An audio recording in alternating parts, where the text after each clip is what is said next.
أعوذ بالله من الشيطان الرجيم بسم الله الرحمن الرحيم رب اشرح لي صدري ويسر لي أمري واحلل عقدة من لساني يفقهوا قولي والصلاة والسلام على رسوله الكريم أما بعد Assalamu alaikum wa rahmatullahi wa barakatuhu.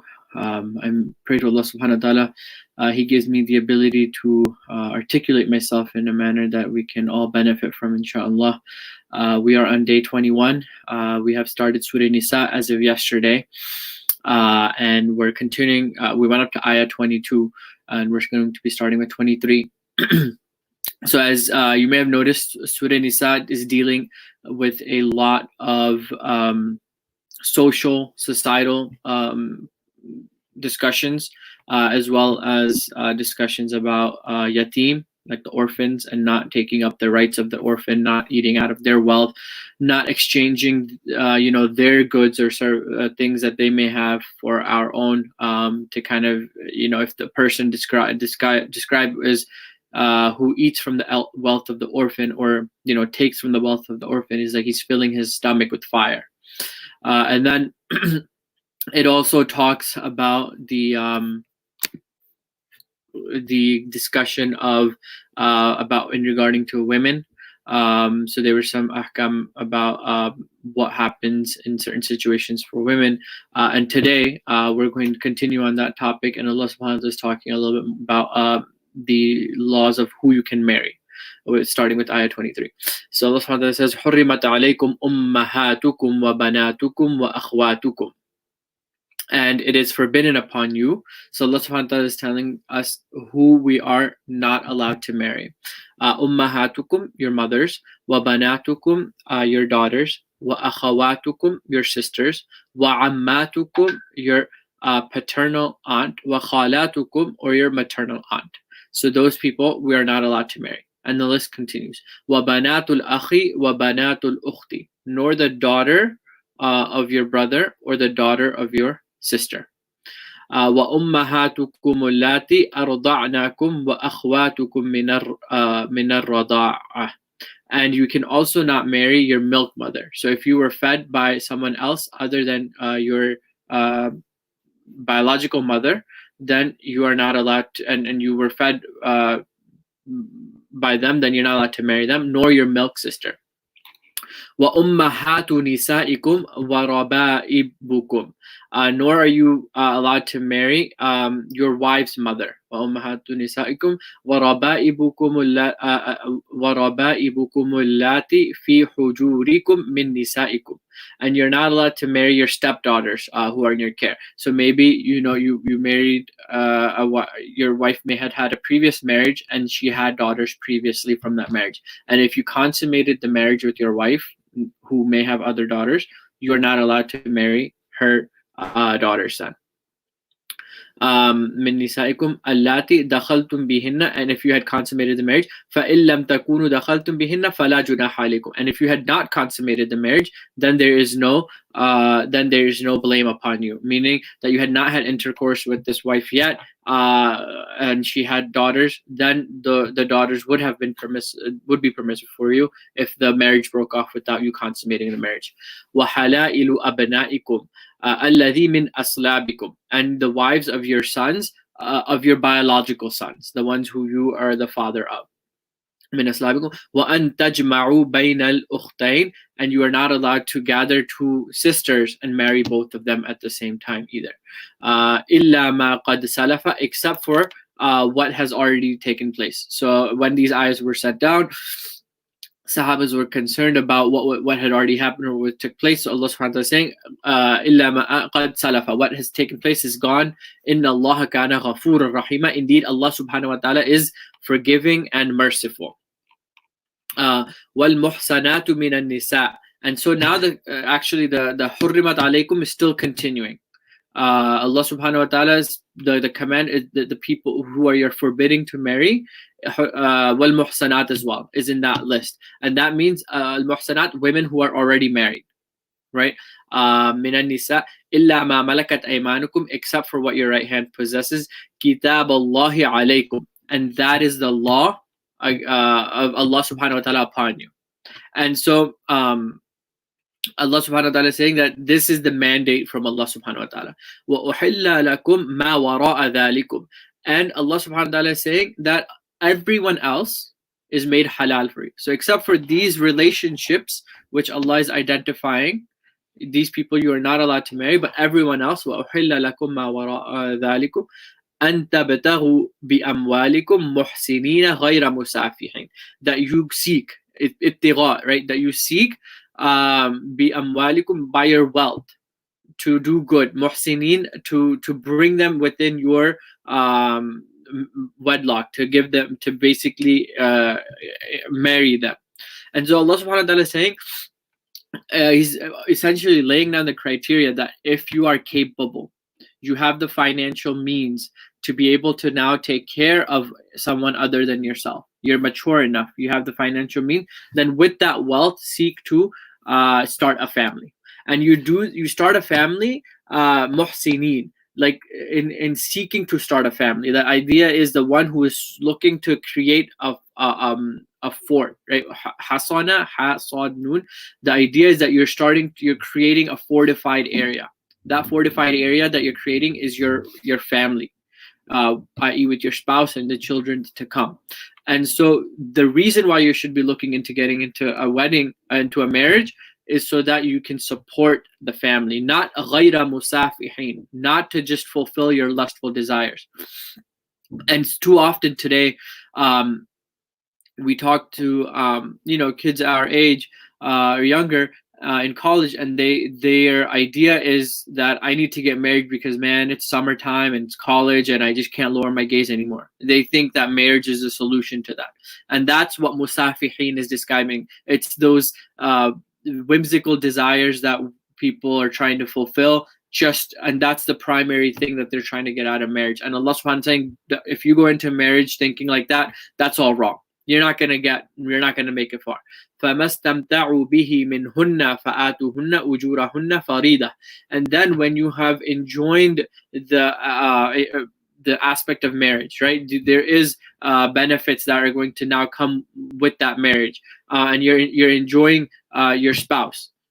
But at the same time, فَآتُوهُنَّ أُجُورَهُنَّ فَرِيضَةً. Then make sure that you have given them what you were contractually obligated to give them. And that was made fard upon you, faridatan. It was fard upon you, and that is talking about the dowry or the mahar, right? So whatever that predetermined amount that was discussed between you and your spouse was, you have to make sure you give it to them, because you're benefiting from the marriage in the sense that you have been able to consummate the marriage. But at the same time, now you have to make sure that you also do what's right on you, your rights, responsibilities. وَلَا جُنَاحَ عَلَيْكُمْ فِي مَا تَرَاضَيْتُمْ بِهِ مِنْ بَعْدِ الْفَرِيضَةِ. And there's no sin upon you if you guys mutually agree, that you can give extra. You can give more than what was the agreed upon amount, right? Whatever the fard was, if that was given, and then you can give more in on top of that as gifts. Inna Allah kana aliman hakima. And indeed, Allah subhanahu wa ta'ala is all knowing and all wise. وَمَن لَمْ يَسْتَطِعْ مِنْكُمْ طَوْلًا. And then Allah subhanahu wa ta'ala is now coming into an exception, and it's a rare exception, but nevertheless, at the time of in Arabia, in the context that it was revealed, it was a thought or a thing that was needed to be addressed, and so Allah subhanahu wa ta'ala is addressing it, even though a lot of it we may not be able to benefit from directly, in the sense of making it applicable in our lives.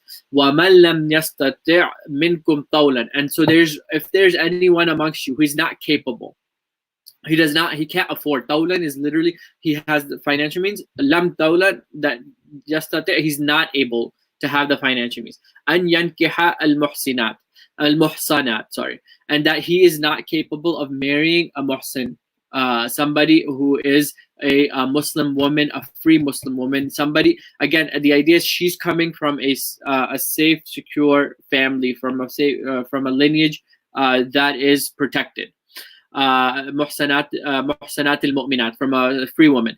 فمما ملكت أيمانكم من فتياتكم المؤمنات. Then he may marry one of the Muslim from a Muslim slave, فَتَيَأْتِكُمُ الْمُؤْمِنَاتِ, and that who Allah subhanahu wa ta'ala has made Muslim, right? So and wallahu a'lamu bi imanikum, Allah subhanahu wa ta'ala knows their faith. So it is that they are if they are not able to marry a free woman, they can marry a slave woman, but the idea is still that they are within the folds of Islam, and Allah subhanahu wa ta'ala understands and knows your fate. Ba'dukum bin ba'd. And then this ayah comes again, this portion of that, it came previously in Surah Nisa when Allah subhanahu wa ta'ala was talking that we were all Bani Adam. We were all children of Adam. So even this slave woman, you can't think any less of her in the sense of the human dignity that Allah subhanahu wa ta'ala has given to her. And so you may marry them if there is no option for you to marry a free woman. فَانْكِحُوهُنَّ بِإِذْنِ أَهْلِهِنَّ وَآتُوهُنَّ أُجُورَهُنَّ, and do nikah with them, marry them بِإِذْنِ أَهْلِهِنَّ, with the permission of their family, or if they're in the case that they are a slave woman, with the permission of whoever is the owner, right? And again, Allah subhanahu wa ta'ala dignifies them by saying أَهْلِهِنَّ, by their family, because even in the case if they had been owned, they had to be somebody that the family that family was going to be taking care of them. So Allah subhanahu wa ta'ala saying that now this, if you are going to ask for their hand, ask from the family that she's with. وَآتُوهُنَّ أُجُورَهُنَّ بِالْمَعْرُوفِ, and give her dowry or mahar, right? Whatever her compensation is, literally, but meaning the dowry, bil ma'ruf, that which is known. So don't skimp out on it. Don't think that, hey, because she's of this nature, I don't have to give her much of a dowry. No, Allah subhanahu wa ta'ala saying bil ma'ruf, muhsanatin ghayra musafihatin. Again, do it with the right intention. Muhsanat, do it so that you can start a family. Ghayra musafihat, rather than just to fulfill some lustful desires of yours. ولا متخذات أخدان, and don't do it so that you can take in a secret manner their hand. And so essentially you've done a secret nikah and you're just going to be sleeping with them, and Allah subhanahu wa ta'ala is saying that don't do it for those reasons. Again, to make sure it's a proper nikah that's done. You've asked the family, you've gotten her, you've paid her mahar, it's the nikah has happened, then you can be with her. فَإِذَا أُحْسِنَّ فَإِنْ آتَيْنَ بِفَاحِشَةٍ, and then once they have been married, now you've married them, they've entered your fort, literally. فَإِنْ آتَيْنَ بِفَاحِشَةٍ, and then if they commit an act of lewdness, so this bondwoman or this slave who may have committed this act of fahisha, فَعَلَيْهِنَّ نِصْفُ مَا عَلَى الْمُحْسِنَاتِ مِنَ الْعَذَابِ, then upon her is going to be half of the punishment that was on the free woman. ذَلِكَ لِمَنْ خَشِيَ anat minkum, and that is for those who are fearful of the sin. Anat is sin, again from you all. وَإِن تَصْبِرُوا خَيْرٌ لَكُمْ, and if you are patient, then that is better for you. وَاللَّهُ غَفُورٌ rahim, and indeed Allah subhanahu wa ta'ala is forgiving and merciful. And so some context behind this was that at the time of the Prophet ﷺ, these women who are coming to be in terms of to be a slave was typically done when there was a war going on, and they had been captured during that time of war, and nobody had come to reclaim them, and so they had become prisoners of war, and so they became what people had owned at the time. And so typically those women came back from a background that was not conducive, or they didn't really understand Islam to the extent that the free women in the area who may have reverted to Islam. And so Allah subhanahu wa ta'ala is saying they came from a very loose background. And so if the punishment had to be put to them for doing something that was fawahish, then it would have been half of that which was on the free woman, because the free woman, she, even if it was a mushrik, she came up with the upbringing of understanding what is right and what is wrong, whereas this person may not have. And so Allah subhanahu wa ta'ala is giving us his ruling on in that situation. And then immediately in the next ayah, Allah subhanahu wa ta'ala says, يُرِيدُ اللَّهُ لِيُبَيِّنَ لَكُمْ وَيَهْدِيَكُمْ سُنَنًا. And Allah subhanahu wa ta'ala is giving these ayat to you in order to clarify. Allah subhanahu wa ta'ala wants to clarify for you all. وَيَهْدِيَكُمْ, and He wants to guide you. سُنَنَ الَّذِينَ, for the ones who, the path of the ones who, مِنْ قَبْلِكُمْ وَيَتُوبُ عَلَيْكُمْ, and from the ones of those who were before you, and ask and turn towards Allah subhanahu wa ta'ala for forgiveness. And then Allah subhanahu wa ta'ala, وَيَتُوبَ عَلَيْكُمْ, and turn to Allah subhanahu wa ta'ala for forgiveness. وَاللَّهُ عَلِيمٌ حَكِيمٌ. He is all-knowing. And Hakim is all-wise, and He is all-wise. وَاللَّهُ يُرِيدُ أَن يَتُوبَ عَلَيْكُمْ. And Allah subhanahu wa ta'ala, He wants that you turn back to Him. Turn back to Him, that He wishes to turn towards you, Allah subhanahu wa ta'ala wishes to turn towards you to forgive you. وَيُرِيدُ الَّذِينَ يَتَّبِعُونَ الشَّهَوَاتِ أَن تَمِيلُوا مَيْلًا عَظِيمًا. But for those people, Allah subhanahu wa ta'ala is saying He wants you to turn towards Him. But the ones who ittabi'u, and again, we had this discussion about ittiba'a, the wanting to continuously provoke and follow in the such is usually used in a good sense, but here's yattabi'una shahawat. They are trying to follow their desires, their whims, right? Whatever comes up in their heart, they're following. And in our today's case, that's literally the explanation of instant gratification, right? You see something you want and you get it on your phone, right? You are purchasing something through Amazon, right? 2-day prime shipping. Like, the idea is, as when we want it at that immediate time. And so Allah subhanahu wa ta'ala, shahawat, they want to fulfill their desires whenever they have them. أَن تَمِيلُوا مَيْلًا عَظِيمًا, and they want to go far and far astray. They'll just keep going. One click will lead to another click, will lead to another click, will lead to another click, and you've just entered into something that you have no idea how you got there. يُرِيدُ اللَّهُ أَن يُخَفِّفَ عَنْكُمْ.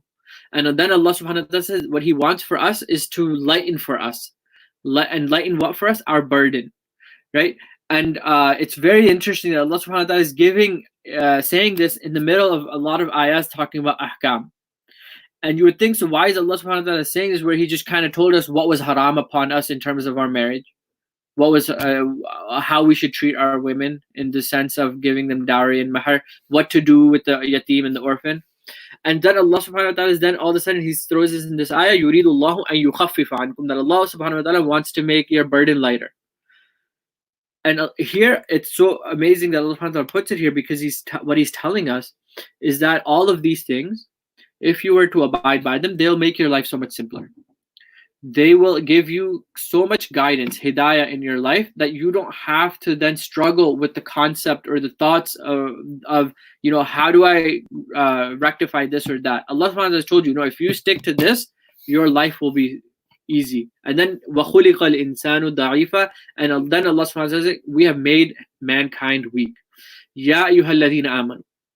Now, Allah subhanahu wa ta'ala is talking to you and I, O you who believe. لَا تَأْكُلُوا أَمْوَالَكُمْ بَيْنَكُمْ بِالْبَاطِلِ. And do not eat, literally, أَكَلَ يَأْكُلُ, to eat. Meaning, don't usurp wealth. Don't just unjustly eat wealth between you all. Unjustly. بِالْبَاطِلِ.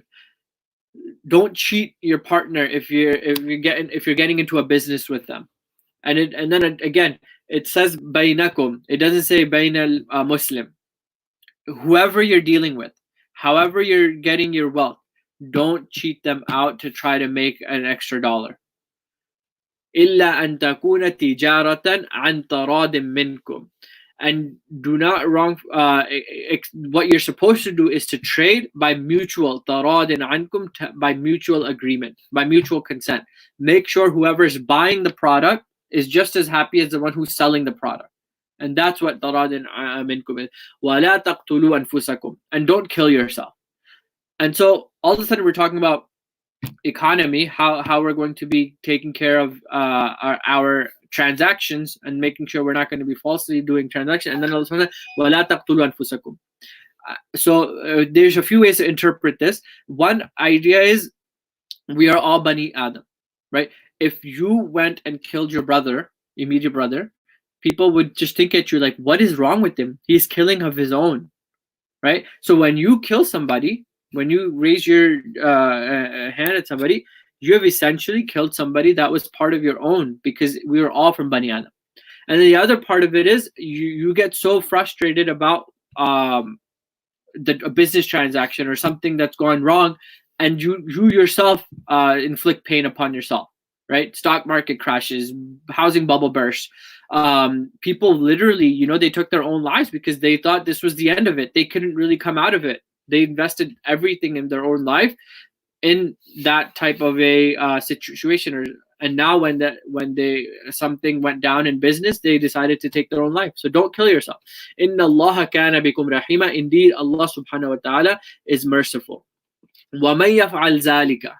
And then if anyone does of those things, the ones that it was saying that if you take somebody's wealth without bil batil, or you're committing these actions that Allah subhanahu wa ta'ala made haram for you, عُدْوَانًا وَظُلْمًا فَسَوْفَ نُصْلِيهِ نَارًا. Then they're doing it out of hostility, like udwan, out of animosity, وَظُلْمًا, and injustice, فَسَوْفَ نُصْلِيهِ نَارًا. Then we will make him we will make him be in the fire. وَكَانَ ذَلِكَ عَلَى اللَّهِ يَسِيرًا. And that is easy for Allah subhanahu wa ta'ala to do, for him to make you taste the fire. In tajtanibu kaba'ir ma tunhawna anhu nukaffir ankum sayyatikum. And then immediately again after that, Allah subhanahu wa ta'ala, he says, in najtanibu. And then if they avoid, ijtanaba yajtanibu, to avoid, right, to stay away from. Kaba'ira. What are kaba'ira? Kaba'ira are the major sins. Are the major sins that are explained within the religion. And actually later on within the surah, Allah subhanahu wa ta'ala mentions some of those kaba'ira. So we'll talk more about it when we get there. Ma tunhawna anhu. And whatever had been made forbidden upon you, right? So stay away from those things which Allah subhanahu wa ta'ala has prohibited for you. And look at the reward for that. Just to staying away from the major sins. Yes, we're all going to slip. Allah subhanahu wa ta'ala is saying, do not commit sins at all. The zunub, the sayyi'at, those we are going to slip at some point or another. We are human beings. خُلِقَ الْإِنسَانَ ضَعِيفٌ. Allah subhanahu wa ta'ala just told us that we were weak. But it's different. Major sins are sins that you have to plan for. You have to think about. You're going to have to commit those things. Like shirk, killing somebody, murder, adultery, right? Those are like, you have to pre-plan step by step how it's going to happen for you to be able to do that. Then nukaffir anhum sayyi'atikum. Then we will certainly bury. Like nukaffir is we will bury, we will wipe out, we will make sure that there's no remnants or trace of their sayyi'at, of their sins. وَنُدْخِلْكُمْ مُدْخَلًا كَرِيمًا. And we're going to give them an honorable entrance. An honorable entrance, right? And so amazing. Allah subhanahu wa ta'ala first chose to use the word sayyi'at, which we talked about, like the sins that you are like the nasty sins, right? If somebody even got a wind of you having done that, you would be so ashamed of yourself. And so Allah subhanahu wa ta'ala is saying that these sins, we're going to make it like they didn't even happen. We'll bury them so far and so deep from you. And not only that, we're going to give you such an honorable entrance into Jannah, right? The complete opposite of sayyat. We're going to give you an honorable entrance into Jannah. So that motivates us to stay away from these types of major sins and continues to ask tawbah to Allah subhanahu wa ta'ala. وَلَا تَتَمَنَّوْا مَا فَضَّلَ اللَّهُ بِهِ بَعْدَكُمْ عَلَى بَعْدٍ. And then Allah subhanahu wa ta'ala reminds us that do not wish for. Tamanna, right? Tatamanna, do not wish for مَا فَضَّلَ اللَّهُ بِهِ بَعْدَكُمْ عَلَى بَعْدٍ. What Allah subhanahu wa ta'ala has blessed some of you and someone else, let's say. So maybe someone else, you in your eyes, they may be prettier than you. They may be richer, wealthier than you. They may be more intellectual than you. They may be smarter than you. And you focus all your time and energy into the fact that this individual has been given X, Y, and Z blessing, and I don't have that. And Allah subhanahu wa ta'ala is saying, you're going to waste your energy. You're going to go into anxiety, depression, and so many other things that come out of all you are doing is just thinking about the fact that that person has these ni'mah. And then Allah subhanahu wa ta'ala reminds us, لِلرِّجَالِ نَصِيبٌ مِمَّا اكْتَسَبُوا. And for the man is whatever he has earned for himself. Whatever he's earned. وَلِلنِّسَاءِ نَصِيبٌ مِمَّا اكْتَسَبْنَا. And what for the woman is whatever she has earned. So Allah subhanahu wa ta'ala has made it very clear. For the man, he's going to have to earn his own Jannah. And for the woman, she's going to have to earn her own Jannah. وَاسْأَلُوا اللَّهَ مِنْ فَضْلِهِ. And at the end of the day, if you really want whatever trait that you are looking for or desire and you see in someone else, ask Allah subhanahu wa ta'ala. Don't be jealous of that person. Don't think that, oh man, I wish I had that from that person. I'll be so cool. No, just talk to Allah subhanahu wa ta'ala. At the end of the day, it is Allah subhanahu wa ta'ala who is dhu fadlin. He is the possessor of all the bounties. Inna Allah kana bi kulli shay'in alim. Indeed, Allah subhanahu wa ta'ala is knowing of everything. He understands everything. He's all knowing. And so we just have to turn to Allah subhanahu wa ta'ala and in sincerity, right? At the end of the day, the things that we look at for someone, the only thing we can be like really wanting of or we can like look at is the sincere time they have spent in the path of Allah subhanahu wa ta'ala in their adulthood. Right, in the short period that we have, you can say from the time that we have come to becoming an adult and from the time that we go senile or just too old to really do anything useful with our life. In that time period, whatever we can do, we should struggle for that as much as we can do good for. وَلِكُلِّ جَعَلْنَا مَوَالِيَ مِمَّا تَرَكَ الْوَالِدَانِ وَالْأَقْرَبُونَ. And for everyone, we have made a protector, or we have made heirs in whatever was left for the parents and those who are in next in kin. I.e., Allah subhanahu wa ta'ala has already kind of talked about the law of inheritance. And so Allah subhanahu wa ta'ala, we have made those laws and set for them. But then there's another concept in addition to that Allah subhanahu wa ta'ala is going to talk about here. وَالَّذِينَ عَقَدَتْ أَيْمَانُكُمْ فَأْتُوهُمْ نَصِيبَهُم. However, if a man, before he passed away, he had a very close friend, let's say, who may not be so well off, and that this man had promised him something, the friend something, that you can take this much of my wealth when you pass away, right? From that 1/3 that he has the full ability to do whatever. So aqadat aymanukum, fulfill that promise. Fulfill that promise when you are going through fa'atuhum nasibuhum, then and give him whatever is in his nasiba, or whatever it is his portion. Give him his share. Inna Allah kana ala kulli shay'in shahida. And indeed Allah subhanahu wa ta'ala over everything is a witness. He knows what was said in the privacy and secrets. Ar-rijalu qawwamuna ala nisa. So this ayah, Allah subhanahu wa ta'ala has placed in Surah Nisa, talking about and unfortunately is one of the most misquoted ayahs and abused ayahs, I would say, within the Quran. Typically it is translated as Ar-rijalu qawwamuna ala nisa, that man is the one who is the caretaker of the woman, right? Ala nisa bima faddala Allahu ba'dahum ala ba'd. And it is it is Allah subhanahu wa ta'ala who had dictated some over other. And so when Allah subhanahu wa ta'ala is talking about these ayahs, when he goes into the word qawwam, right, it's not a dictator. It's not somebody who is just going to be having an authoritative rule over the house. No, it has two parts to it, right? Qawwam, and the idea is somebody who is in charge of something. For example, in an organization, there has to be a hierarchy for it to be able to run efficiently and successfully. And so here in the most intricate of organizations, i.e. our homes, Allah subhanahu wa ta'ala has explained to us what that hierarchy is going to be in terms of making it a successful relationship and something that's going to continue to run and run.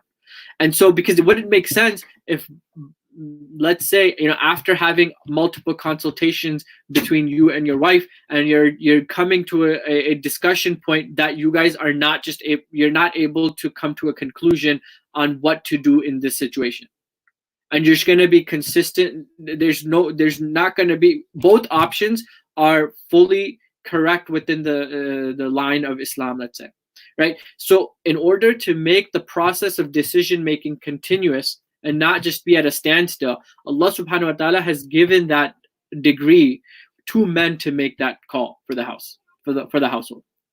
And again, we have to be mindful that these decisions, they have to be within the lines of Islam. They have to be in line with what the Sharia has asked us to do.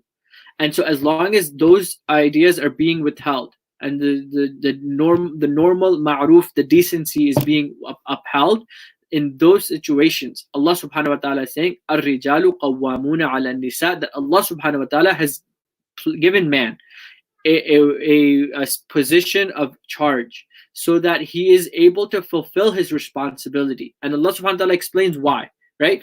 It is فَضَّلَ اللَّهُ بَعْدُهُمْ عَلَى بَعْدٍ. First of all, it is Allah subhanahu wa ta'ala who decided it. He is the one who granted them this ability in his own wisdom. وَبِمَا أَنفَقُوا مِنْ أَمْوَالِهِمْ. And secondly, it is because they spend from their wealth, i.e., it is the man's responsibility to be able to sustain and provide for the household, right? Because he is tasked with that responsibility, there comes a certain right. And that was Allah subhanahu wa ta'ala is explaining, بِمَا أَنفَقُوا مِنْ أَمْوَالِهِمْ فَالصَّالِحَاتُ. Then be righteous, right? As-salihat is a righteous woman, someone who is looking to do good. Qanitatun, and be subservient, be women who are obedient. They're looking to fulfill what they have been asked to do. Hafizatun, and hafizatun lil ghaib bima hafiz Allah, and guard that in his absence with the protection given by Allah subhanahu wa ta'ala. So Allah subhanahu wa ta'ala has given this responsibility to the woman to hide, whether it's her own chastity or some secrets or things that the man may have disclosed to her, right? So to protect those things, because bima hafidh Allah, because Allah subhanahu wa ta'ala has given you the ability to protect them.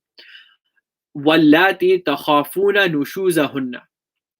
And then Allah subhanahu wa ta'ala says, for those women, allati, the ones who, right, the feminine versions, takhafuna, that you are afraid, nushuzahunna. Now this is also a very grossly misinterpreted word in our day and age. And nushuzahunna, the idea is a severe aspect of rebellion, right? It's not that just, oh, she talked back to me. No, that's not nushuz.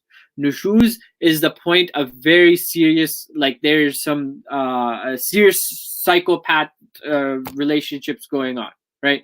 It's nushuz is the idea that she's throwing knives and plates at you, right? Then if you fear nushuzahunna, fa'idhuhunna, and then so Allah subhanahu wa ta'ala is saying, then if that's the situation, fa'idhuhunna, then give them advice, right? Convince them, talk to them, even if this. So the first step is in the marriage, when something is going right, discuss, talk, communicate, get an understanding of what is going on, what is causing her to be in this way, right? Try to get to the bottom of it through talking. So فَعِذُوهُنَّ وَهْجُرُوهُنَّ فِي الْمَضَاجِعِ. Then if that hasn't worked, you've tried talking to them, you've tried communicating with them, and it's not benefiting the marriage. وَهْجُرُوهُنَّ فِي الْمَضَاجِعِ, leave the bedside and sleep somewhere else.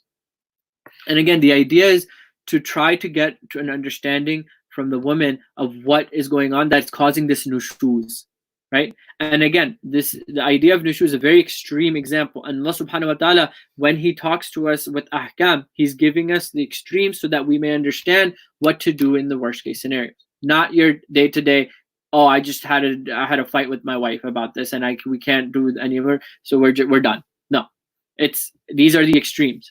So wahjuruhunna fil madaji, then hopefully, because you're not spending that time with her or you're not in bed with her, then maybe she will come to realize, or she'll feel bad, right? Then she'll come and now she's more willing to talk to you about these matters. Then if that doesn't work, wadribuhunna, then Allah subhanahu wa ta'ala says hit them, right? But again, the idea we learn from the sunnah of the Prophet ﷺ on what even that means, wadribuhunna, not beat senselessly, or how unfortunately many people in Pakistan or India, what they've taken it to mean, that they can dominate their wives. No, it is the Prophet ﷺ literally said to take a miswak and to hit them on the back of their hand like this, right? Like this. And that's the idea of the extent of wadribuhunna. And again, it's the last case scenario. It's after you have done so many other attempts and they are still acting out against you in an act of violence, in an act of that's just unexplainable, right? Nushuzahunna, and that's what they're explaining. Then you have to follow these steps, and there's a step of order of what needs to happen. And then فَإِنْ أَطَعْنَاكُمْ فَلَا تَبْغَوْا عَلَيْهِنَّ سَبِيلًا.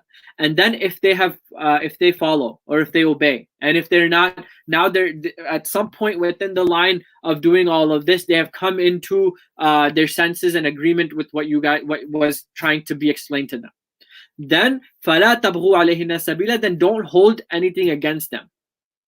Then don't use it in a way to use whatever they've done against them. Right? It's done. You guys talked about it. Move forward. Allah subhanahu wa ta'ala in this ayah is explaining, don't delve in the past.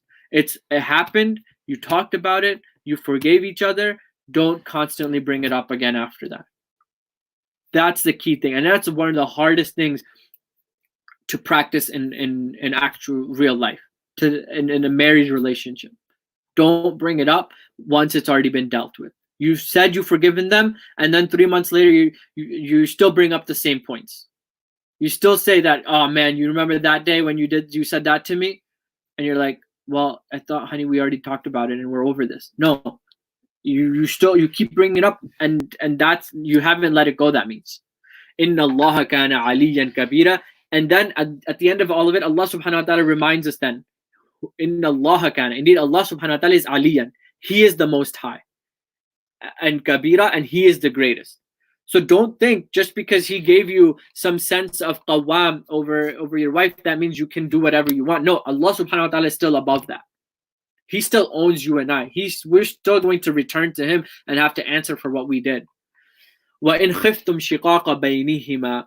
And then if you as a community or the families, you are fearful of, you have khaf, you khiftum shiqaq, of some split, some rift that happened between them, rift بَيْنِهِمَا, between them, فَابْعَثُوا حَكَمًا مِنْ أَهْلِهِ وَحَكَمًا مِنْ أَهْلِهَا. Then appoint a individual who's hakim, who's wise, between the man and the woman.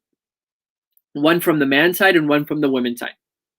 إِن يُرِيدَ إِصْلَاحًا يُوَفِّقِ اللَّهُ بَيْنَهُم. And if they desire islah or reconciliation, if both parties say that we want to reconcile, right, and they really desire it, yurid, and they really want it, يُوَفِّقِ اللَّهُ, Allah subhanahu wa ta'ala will make it a means to bring harmony between them. Allah if you just, all you have to do is really want it, and you talk through it and you work things out, I will intermediate and make sure that it works out, inshallah. Inna Allah kana aliman khabira. Indeed, Allah subhanahu wa ta'ala is all knowing and all aware. وَاعْبُدُوا اللَّهَ وَلَا تُشْرِكُوا بِهِ شَيْئًا.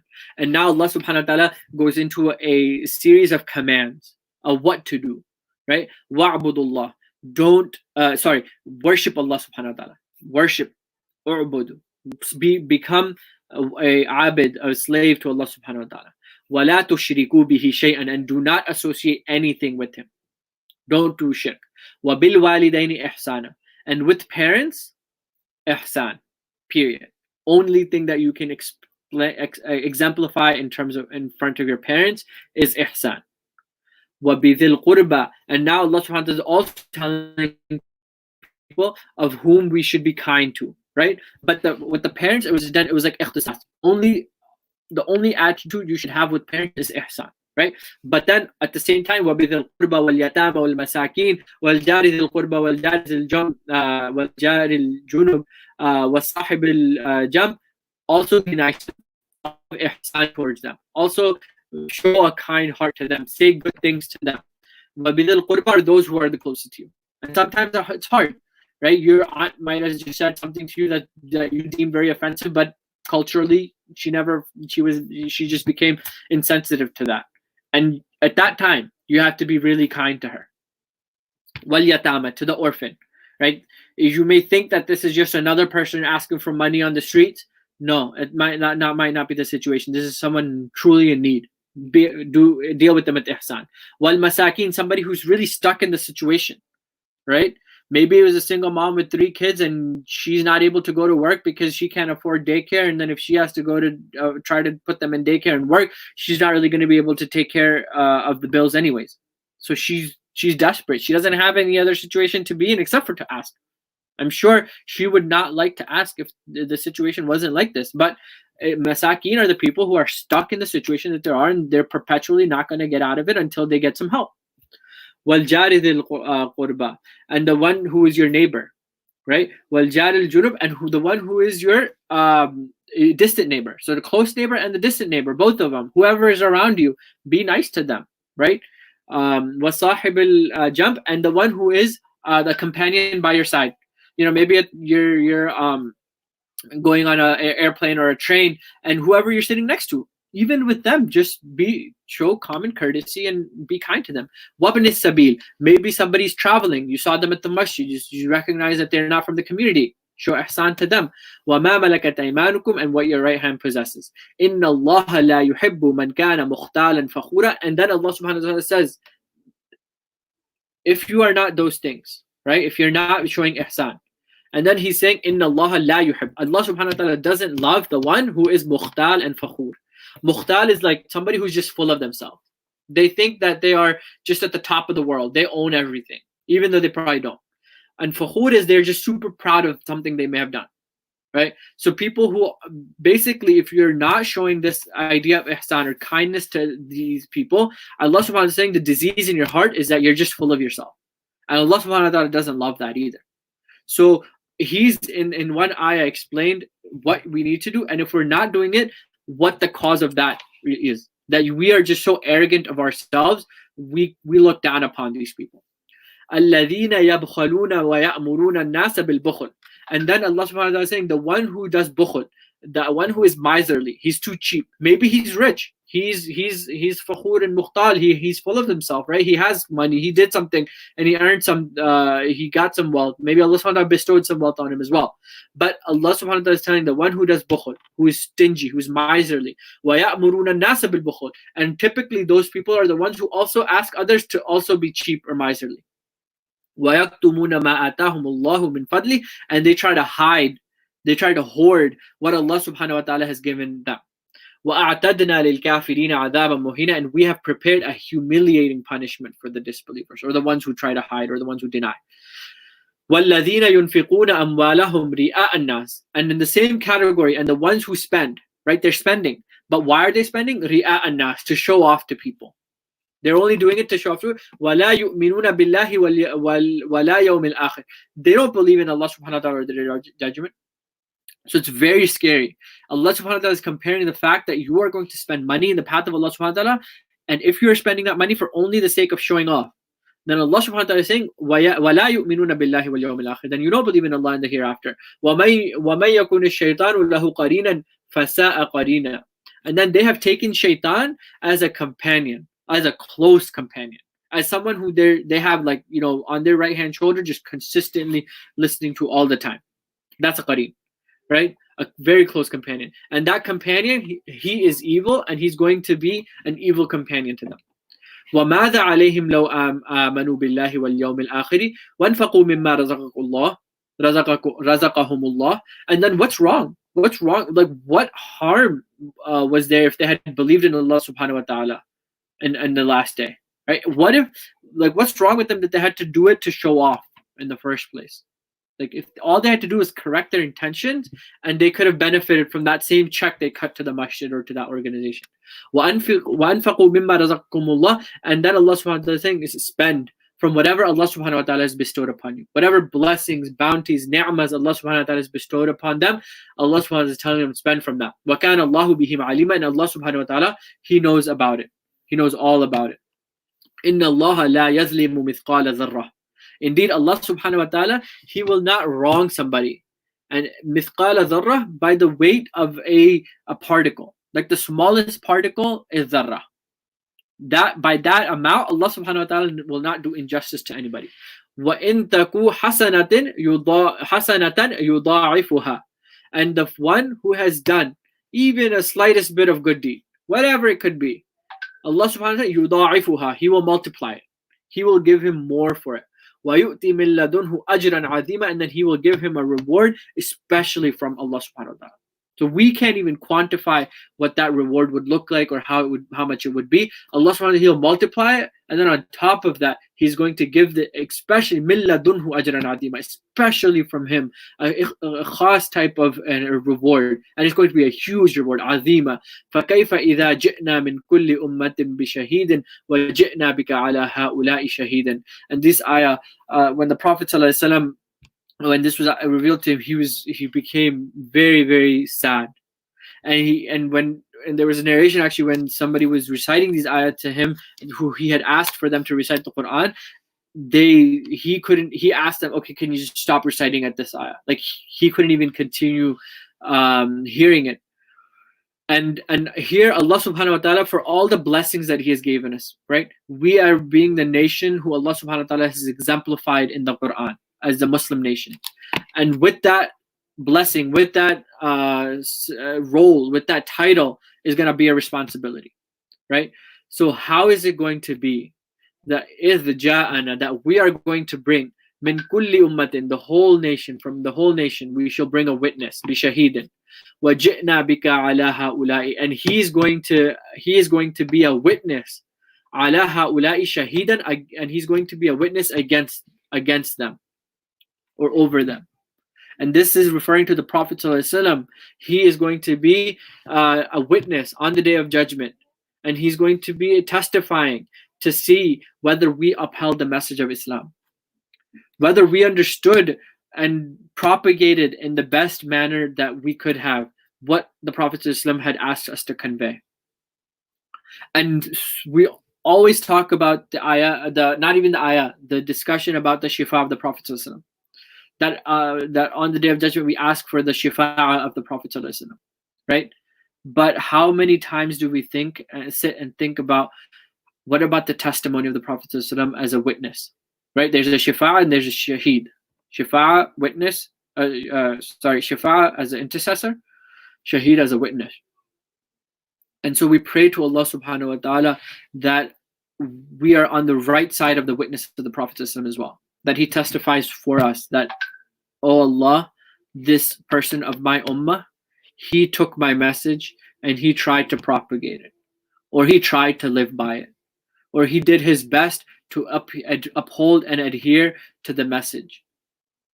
Or are we going to be of those people whom he's going to regretfully have to say that these people of my ummah, they took the message and they just took it as a joke, or they took the Quran and they took it as a hujra mahjura, right? As just something that they took and it was on the top of their shelves all day long, or they sat there collecting dust.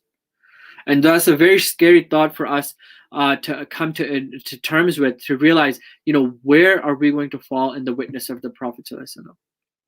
So we pray to Allah subhanahu wa ta'ala that He puts us amongst those people who the Prophet ﷺ will be doing the shifa'ah for, and his testimony will be for us and not against us. I know we wanted to try to cover a few more ayahs, but we're running out of time, so we'll conclude here. Wa akhiru da'wana and alhamdulillahi rabbil alameen. Assalamu alaikum wa rahmatullahi wa barakatuh.